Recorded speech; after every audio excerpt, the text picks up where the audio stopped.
and welcome to Impact 2024, our continuing conversation where we talk about all different types of topics from current events, from what's going on around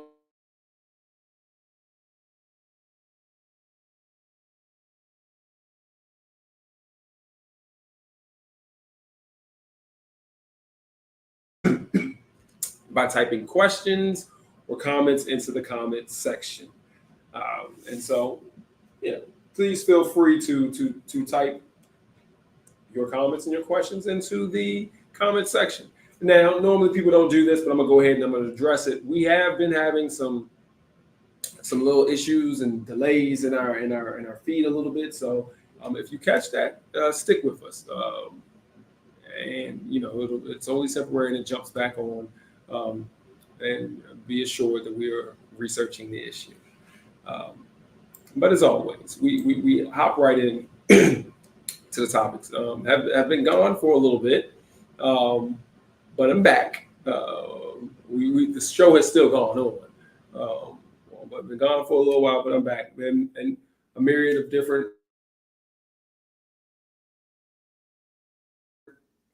things have gone on over the course of time since we last spoke. But this week is just a little different in the sense of the topic will be not a current event, no spectacular event that is going on or occurring, nothing that is a societal thing that you can point to, a headline news type of situation, but more of a general activity that's been going on, or a general commentary about things that have been going on. And I will do it through an example, and then also through a retelling of a quote, because I don't want to quote it exactly. And as oftentimes it comes through things that are our current events and kind of like hot button topics. So I'm going to talk politics, but not politics. This isn't. It's politics, but it's not politics. All right.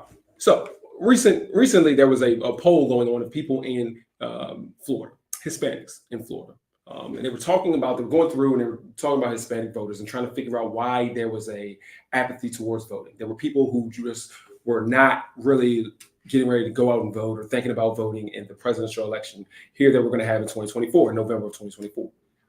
And so the pollsters went out and they started talking to people and they were trying to get information. They did some video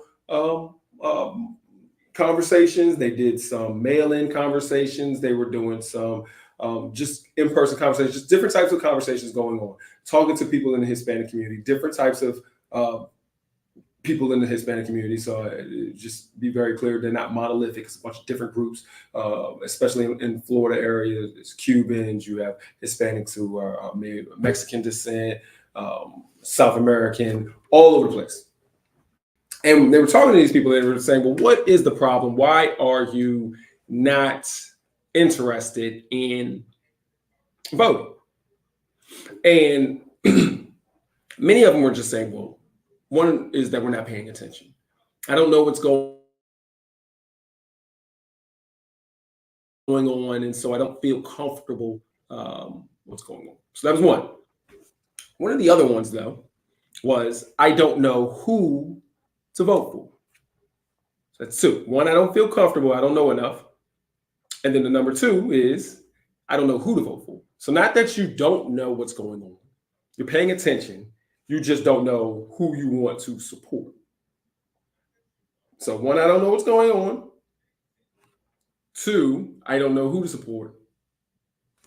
And then the third one is one that you may hear a lot. I've heard a lot, especially when you're talking to people in a certain age group, is it doesn't matter. All right, so those were the biggies, the three biggies. And with one of the things that they talked about with people is back in 2016 through 2020, the first president The first time they really went out and they talked to this big Hispanic population. Um,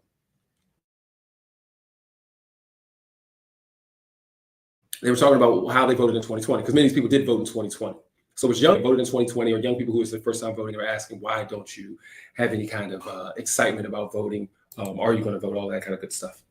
And many of the people were saying, well, in the Hispanic community, they were worried back in 2020 about ICE raids. And yeah, so that's for who ICE is. When they come through, and they're customs, so immigration and customs enforcement. And so what they do is they try to round up people who are illegal, who are undocumented, who have overstayed their visas or whatever. People who aren't legally, as they say, allowed to be here in the United States. And what was going on in that time period before the 2020 election was that they were having these ICE raids where they would round up all of these people, whether they were illegal or not, and detain them. And what was going on in the period leading up to 2020 was that a lot of people were being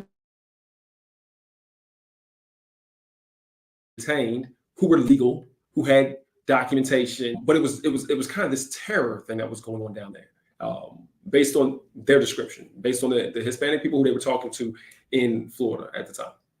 And so they were talking about them being the people were talking about it being a horrible experience. And so that is what guided many of their votes in 2020, is that they voted for the candidate who was going to stop those raids, because whether it be them or people that they knew who were being harassed. And again, let me be clear. These raids were supposed to be for people who were not documented, illegal, but they were rounding up people who were legal. So it was just really a harassment of a community. That's how many of them felt. All right. Now, just stay on with me now, because it's really, I'm trying to make sure that I say this without putting in too much judgment. Everybody knows what side I'm on. But I'm not trying to put judgment into the conversation, because it's not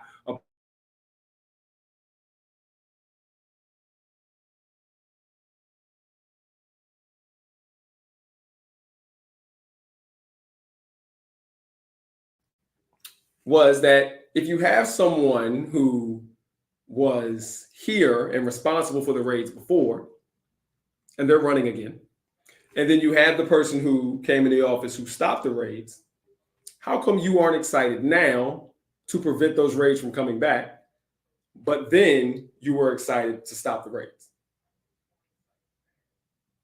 You would think the answer would be, I need to try to prevent the raids from coming back. But that wasn't the answer. The answer was either number one, I don't know enough about what's going on. Number two, I don't know who to choose. Or number three, it doesn't matter anyway. So even though they lived through the experience, even though they lived through the experience of, all right, these ICE raid questions were still those three. Regardless of which way you're going to vote, how come there's no excitement there, understanding that there's a direct impact on your life?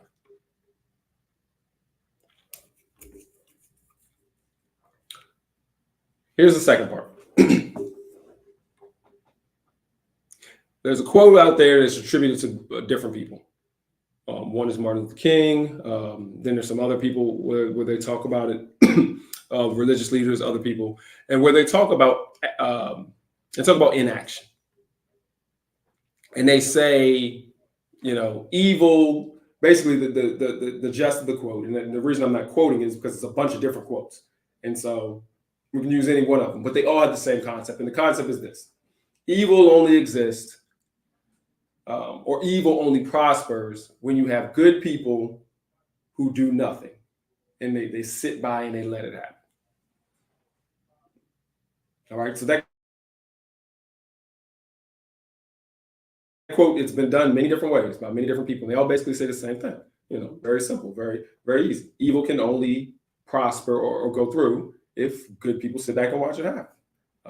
For an example, if you're seeing somebody robbing somebody, trying to, um, if somebody's walking down the street and somebody comes up to them and grabs their bag and tries to run off, and they say, "Help, help, somebody's grabbing my bag," and there's people around, that person can only get away if the rest of us just let them get away. You know, um, that's the way that's what the quote means. That's the way that this kind of sets up. Like things can only happen when the rest of us just allow it to happen. Evil or bad participants aren't. It's not enough evil and bad participants, and they don't have enough power unless we give it to them. You think about that in pretty much any situation. People who cheat, lie, steal. It has to be other people who sit by and allow it to happen and help it happen, or not even help it happen, but just allow it to happen. Turn a blind eye, or say, "I'm not dealing with that," or "I'm not, getting involved with that." All right.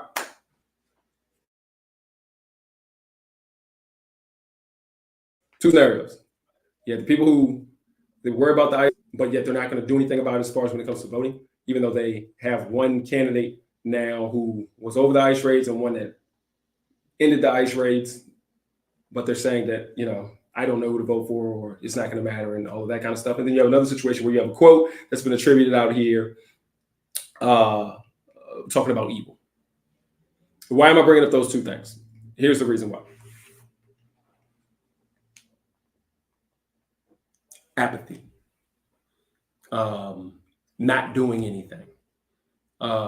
Sitting by and allowing the world to operate however we want to operate, and not participating. And then commenting, or, talking about how bad it is.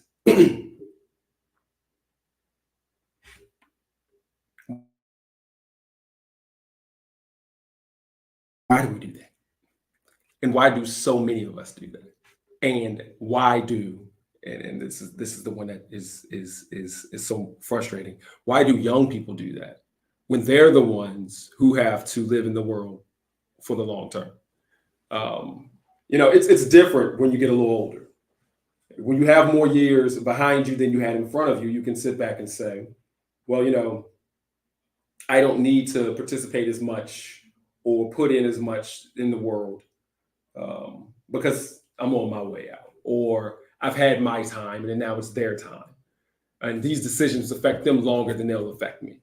You can have whatever kind of thought process you want to have. But for young folk, in your 20s, in your 30s, your young 40s, you can go even younger, you can go in your teens. That kind of apathy, when you have all of this ahead of you, for the life of me, I can't understand.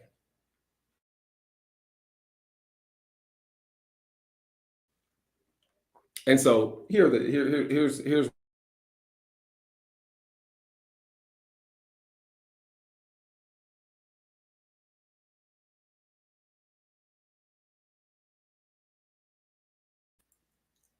or not. Only um, the dwindling amounts of populations, and this is is startling. You would think that only churches, people are thinking, well, churches, the population are dwindling, but it's also in community organizations, the populations are dwindling as well. Participation in nonprofits and other organizations has been dwindling as well. And so it's participation in the world that's around us, that's all been going down. Apathy, people being into their own selves and not really caring about what's going on around them, or caring what's going on around them, but not caring enough to do something about it or to participate in the process. Why? I don't know.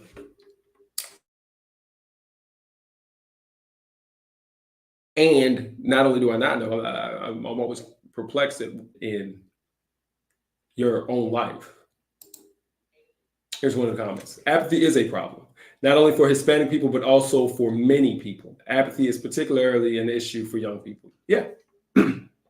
Yeah. And that's exactly what we're hitting on. And it's right. It's related a little bit to selfishness, but at the same time, you hear these people, sometimes, again, the loudest complainers won't do anything. And so it's not a situation of, oh, well, I'm just going to live my life and whatever happens to everybody else, it happens to everybody else. It's a clear understanding of, I'm going to live my life and these horrible things are happening and they're affecting me, yet I'm not going to do anything about it. Or my plan of what I'm going to do about it is just to complain. But it's not to physically put in any effort into it. It's not making a commitment to any group or any organization who can help me out to do it.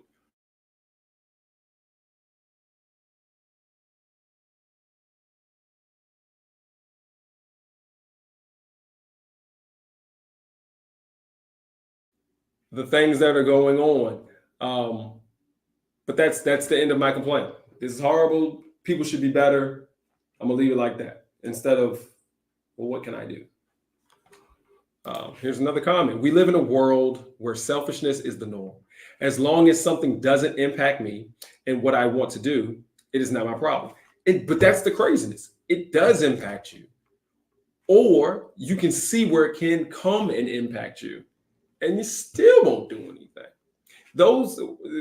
That example that was given about the people in Florida, the Hispanic population in Florida, where they're sitting back saying, all right, we had one presidential administration that enacted these ICE raids and carried out multiple ICE raids where people who were legal citizens, being the color of their skin or their origin, or where they came from, where their family came from, or their last name, or just where they hang out, because they hang out in a population that's, multicultural. So you're getting harassed. They were talking about the horror stories of being scared to go places. Anytime you saw somebody in particular vehicles, you were just nervous. It's affecting you. It's affecting your community. It's affecting your friends. And yet you're sitting back here, family and friends. It's affecting your family and friends. And yet you're sitting back here saying, I don't know if I'm going to do anything about it. It's top of mind. So that when people come and talk to you about what you used to do back in the day, back in 2020, why were you excited about voting in? Well, it was important to me then. And you're worried about it coming back, but you're not going to do anything. So as much as it's people don't care if it's not going to impact them, things are impacting them and they still don't care. And they're still not doing it. In us, we sit here, we go to the doctor, or and the doctor says, stop doing this or don't do that. We know the answer and we don't do it. Or, and I'm not talking less about being addicted to something, and I'm not talking about hardcore addiction. Some of us are addicted to particular types of food or behavior or whatever like that. But we know the things that aren't good for us, or we know the things that we should be doing differently, and we just don't do it. You should be getting up off the couch and taking a walk, but we sit there on the couch anyway. We don't do anything.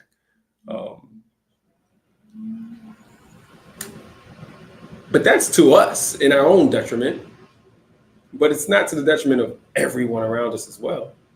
And so I don't understand, and I don't really know what our apathy is about. And I don't know why we can't motivate one another to be more involved. That quote has rung true. What was said on Sunday was that we are coming up on some difficult times. Some difficult times are coming ahead.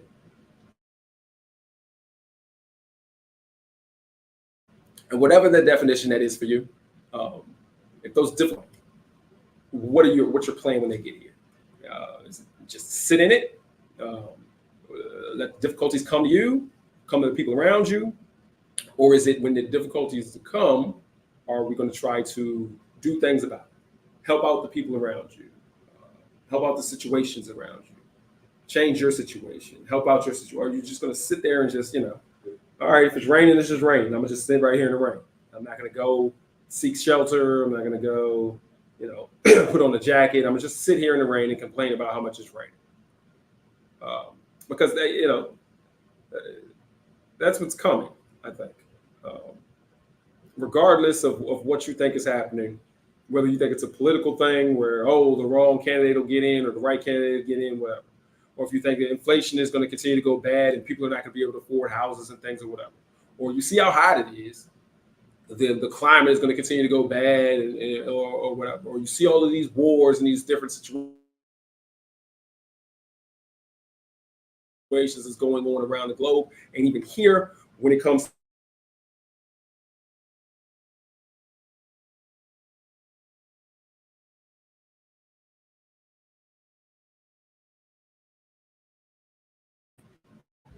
to just sit there, to do nothing, and to give the three reasons. One, you don't know enough about what's going on. Two, you know what's going on, but you don't know who's going to be able to solve it.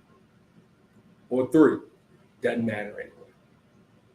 I feel like all of those are just terribly weak excuses.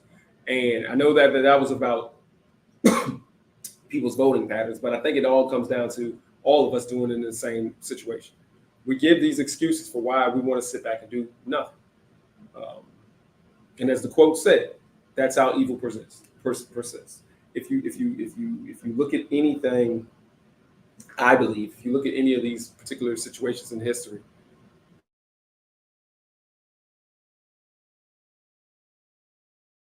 you have a motivating leader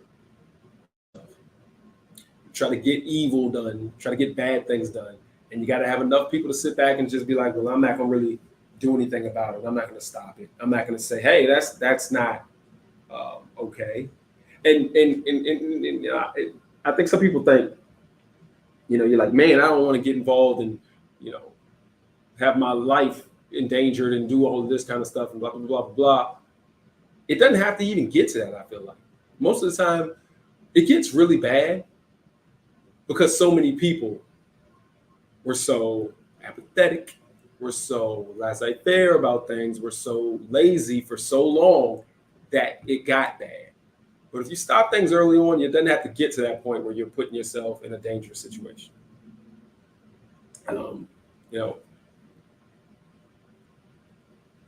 I always lean on the Good Samaritan, and it's really simple.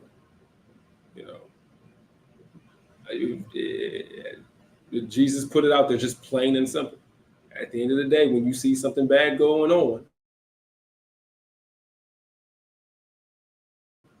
you're supposed to be a neighbor to somebody, and you got to do something. And the something doesn't have to be, I don't think, the big, great thing that you think it has to be, that you have to put yourself in danger and do all that stuff. It would be great if you did that. It would be great if all of us could do that. But you got to do something. And, one of the easiest things nowadays when it comes to stuff is voting. So when people want to vote, you got to vote. One of the easiest things nowadays is to participate in an organization. And when I just join or go or see what's going on. Give a little money, give a little time. It's easy to do these things. This is not what it was before, where everything is a big back-breaking commitment. You should do that if you have the ability, but if you can't, do what you can do. It's gone to the point now where people don't want to do anything. The easiest and the simplest things to be able to stop things that you disagree with or things that you think are bad, people won't do. You just let stuff happen. You just let things go. And I do understand that there's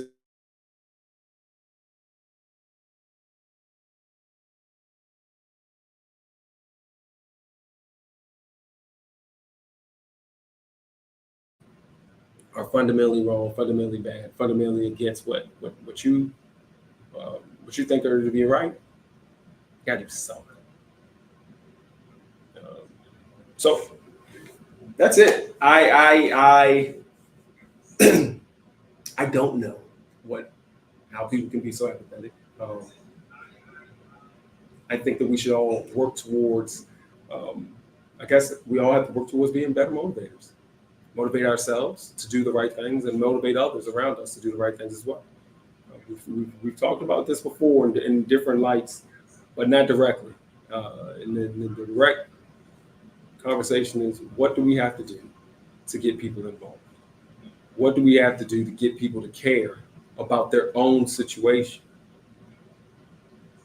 And then hopefully they'll be able to care about other situations as well.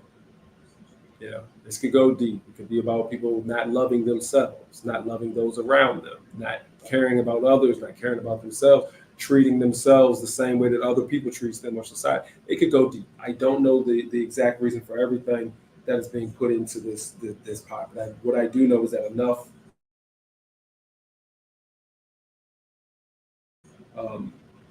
good people being active. Too many good people. Too many of us are sitting back and just letting whatever happen. All right.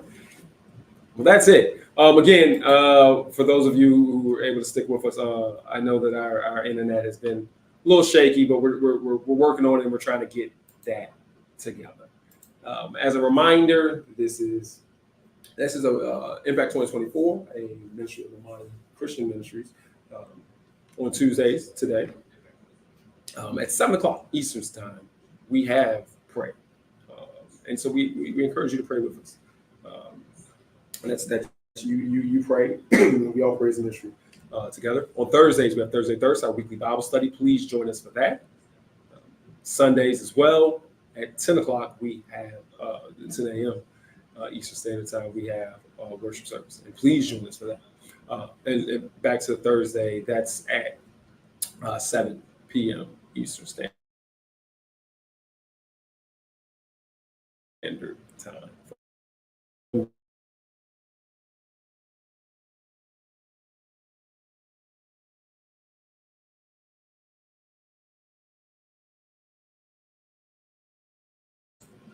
All right. Thank you. And please join us again.